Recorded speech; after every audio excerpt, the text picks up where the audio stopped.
ఇంట్లో ఉంటే అన్ని అన్ని ఆడే తెచ్చి ఆడే పెడతారు కాబట్టి మనకే సుమారా ఇంట్లో ఉండే వానప్రస్థం అని చెప్పారు. ఇంట్లో ఉండే ఎలా ఉంటుంది సర్వసంగ పరిత్యాగం. సర్వసంగ పరిత్యాగం అంటే ఏంటి?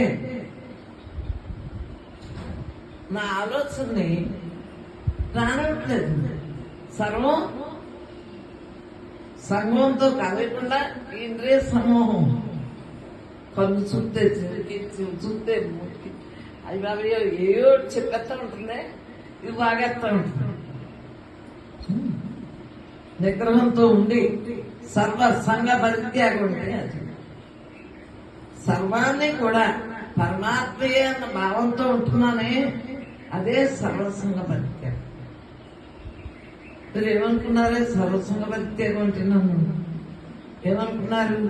నైట్ వేసుకుని గాలిలో వేసుకోకపోతే మెడలో వేసుకోకపోతే సర్వసంగ పరిత్యాగం అనుకున్నారా? అది ఫ్రీగా ఉంటున్నాను అన్నీ ఉన్నా